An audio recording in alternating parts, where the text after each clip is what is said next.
marche pas. J'embraye avec la question de mon confrère pour rester sur la Côte d'Ivoire. Comme vous le savez très bien, la Côte d'Ivoire a une élection présidentielle cette année, dans quelques mois. Est-ce que c'est quelque chose qui vous intéresse? Ça nous intéresse d'autant plus qu'on a beaucoup de compatriotes en Côte d'Ivoire quand même. Et on craint qu'il y ait des violences. Et ça, ce n'est pas forcément la bienvenue. Parce que nous avons vécu malheureusement les années passées aux violences en Côte d'Ivoire avec les opérations Bahiri. Tout le monde a subi ça au Burkina. Aujourd'hui, vraiment, nous ne souhaitons pas qu'il y ait des violences. Tout à l'heure, vous avez semblé dire quelque chose. Je voudrais que vous précisez, parce que c'est un peu très sensible selon moi. Est-ce que vous semblez nous dire qu'aujourd'hui, la Côte d'Ivoire servirait de base arrière à une organisation visant à déstabiliser le Burkina Faso? Ça, même plus que ça. Base arrière à une organisation servant à déstabiliser le Burkina. Ils sont là-bas. Les ennemis du Burkina sont clairement là-bas, affichés, protégés. Ils sont payés, ils sont protégés, ils sont bien logés. En plus de ça, il y a la question du terrorisme. Mais non. Le pouvoir flotte avec les terroristes. Il ne faut pas se mentir.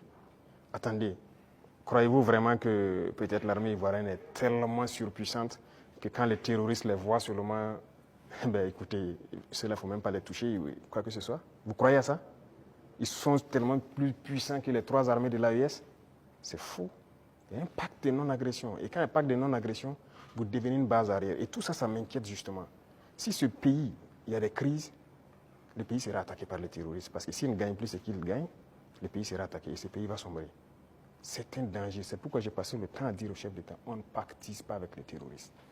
Voilà.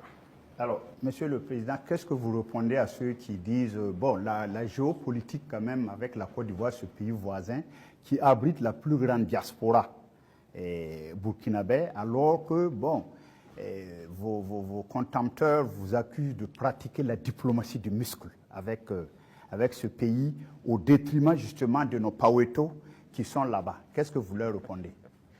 Écoutez, qui le dit?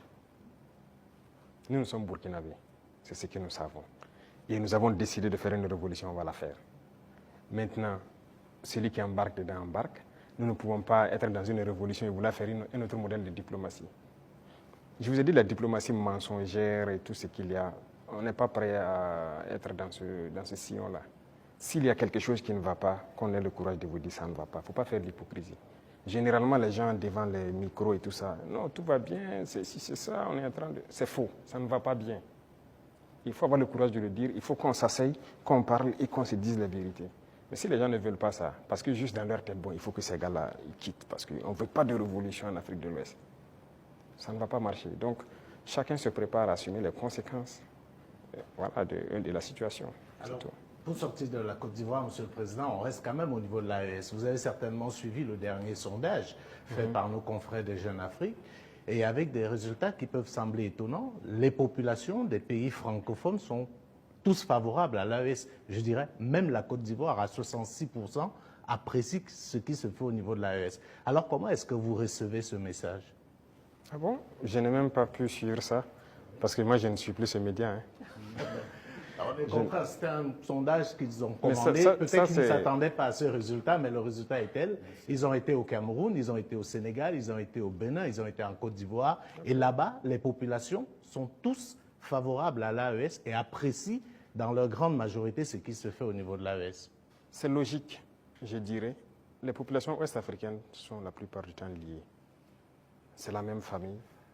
C'est le colon qui nous a divisés. Hein. Et quand les gens voient qu'on essaie de s'unir, ça ne fait qu'inspirer, ça ne peut faire que plaisir. Donc moi, ça ne m'étonne pas que ces populations apprécient. Et ce qui m'étonne, c'est le fait qu'ils aient publié. Pourquoi ils ont publié ça? Ça donne Il n'avait pas le choix. Quand vous commandez une enquête, c'est connu. Après, vous êtes obligé de publier les résultats. Bon, peut-être ça. Voilà. Mais il faut faire attention à ces gens parce que... Je suis totalement d'accord avec vous, voilà, ils sont Monsieur le Président. Sinon, je suis d'accord, c'est normal, c'est logique. Avec la permission de Dieudonné, je voudrais vous poser une question concernant justement votre relation avec une autre organisation. Qu'est-ce que vous faites encore dans l'Union africaine? Ah, bonne question. Alors, je dirais que notre situation dans l'Union africaine est tellement passive qu'on ne sait pas si on est dans l'Union ou si on n'est pas dans l'Union. On nous a suspendus depuis, personne ne nous parle. C'est vraiment un silence radio. Donc alors, moi je ne sais pas si je suis dans l'Union ou pas. Mais est-ce qu'il ne faudrait pas marquer le coup en posant aussi un acte historique, comme cela a été le cas avec la CEDEAO, en claquant la porte à une institution qui visiblement ne sert pas à grand chose? J'ai eu à discuter avec un diplomate de cette organisation et après, nous avons vu qu'ils ont nommé un médiateur, le président burundais, qui devrait même venir ici la semaine passée, je pense, mais après, il y a eu question d'agenda avec nous. Et on l'attend, on veut l'écouter d'abord, parce que nous-mêmes, nous voulons savoir pourquoi ils se comportent comme ça. Parce qu'on ne peut pas prendre une décision sans savoir leur motivation. Pourquoi ils ont décidé de nous exclure? Pourquoi ils se comportent comme ça avec nous? Si on a leur motivation, là, si on quitte, on pourra expliquer à nos peuples, voilà ce qu'ils ont dit, voilà les raisons. Et donc, nous, on décide de quitter. C'est la même chose que la CEDEAO. On a quitté, mais si on nous demande pourquoi on a quitté, on peut vous expliquer.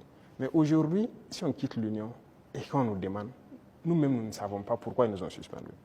Pourquoi ils se comportent comme ça. Certes, ils ont dit qu'on est anticonstitutionnel, mais au jour d'aujourd'hui, je pense que... Monsieur le Président, vous pouvez aussi quitter.